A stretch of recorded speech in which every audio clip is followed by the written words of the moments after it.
The Cockatoo had never screamed at night, not once in 6 years. Then the baby came home, and everything changed. And nobody in the house understood why until the night one parent stayed awake to find out. Captain was a 6-year-old umbrella cockatoo, white, crest-feathered, large enough that people who hadn't been around parrots before were surprised by the scale of him. He had been in the Ose household since he was a hand-fed fledgling, and in 6 years he had established a reliable and consistent personality. Loud between 7 and 9 a.m., quiet and content through the day, settled and silent by 8 p.m. The silence was important. Kwame and Abena Ose had come to rely on it the way you rely on things that have never failed. 3 days after their son Kofi came home from the hospital, Captain broke the silence. Not a warning call, not the small context sounds he made during the day. A full alarm vocalization at 1:47 a.m., the kind of sound that puts a person upright before they are conscious of what they heard. Kwame was out of bed and at Captain's cage in the hallway before he could form a sentence. Captain was at the front of his cage, crest fully raised, vocalizing at maximum volume, oriented not toward the hallway but toward the nursery. Kwame checked the nursery. Kofi was asleep. Everything was fine. He covered Captain's cage and went back to bed. Night 2. Same time, same vocalization, same orientation toward the nursery. Night 3. Abena got up. She found Captain in the same position, same alarm posture, crest raised, screaming toward the nursery door. She checked Kofi. He was asleep. She adjusted the baby monitor and went back to bed. By night 5, they had moved Captain to the far end of the house and added a second layer to his cage cover. He broke through the silence anyway. Night 6, Kwame sat in the hallway and waited.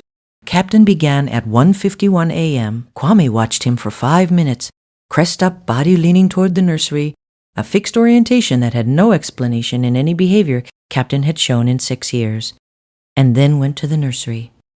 Kofi was quiet. Kofi was too quiet. If you stay for stories about what animals sense before we do, you're in the right place. Subscribe so you don't miss the next one. Kwame turned on the nightlight and looked at his son. The color of Kofi's lips was not right. His chest was moving, but something about the pattern of the movement was wrong. Too shallow, intervals too long. Kwame had no medical training. He had 2 years as a coach and 10 years of physical intuition, and what he was seeing landed wrong in both. He picked Kofi up, and the limpness was different from sleep. He called emergency services. He started infant rescue breathing following the dispatcher's instructions until the paramedics arrived. 8 minutes later, Kofi had experienced a severe, brief, resolved, unexplained event.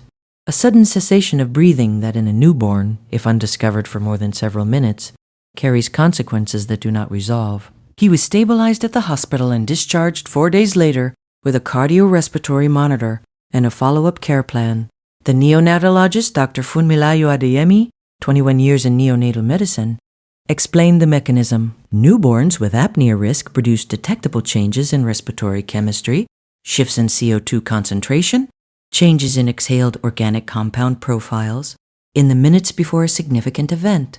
Parrots, with hearing ranges that extend significantly below human auditory perception and environmental sensitivity, shaped by millions of years of predator detection, register changes in the acoustic and chemical environment of a space that no human monitoring equipment in a residential setting is designed to catch.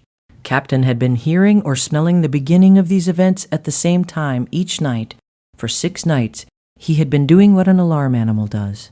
Alarming. Has your animal ever done something that made no sense until it was the only thing that made sense? Tell us in the comments. Kwame stood in the hospital room on the 3rd day and thought about night 1, about covering the cage, about moving Captain to the far end of the house, about 6 consecutive nights of an animal they had trusted for 6 years telling them something they had managed to not hear. He came home and moved Captain's cage to the hallway outside the nursery. Captain has not alarmed at night since Kofi came home with the monitor. The nights are quiet. The monitor watches the oxygen levels. Captain watches everything else. Abena said to Kwame, 3 weeks after it was over, he was calling us in every night. Kwame said, I know. Every guardian deserves to be recognized, even the ones who never asked for anything in return. If stories like this matter to you, subscribe so you never miss the next one. Captain's crest goes up sometimes. Briefly, when he watches Kofi through the nursery door. Then it settles. Everything is fine. He knows it before they do.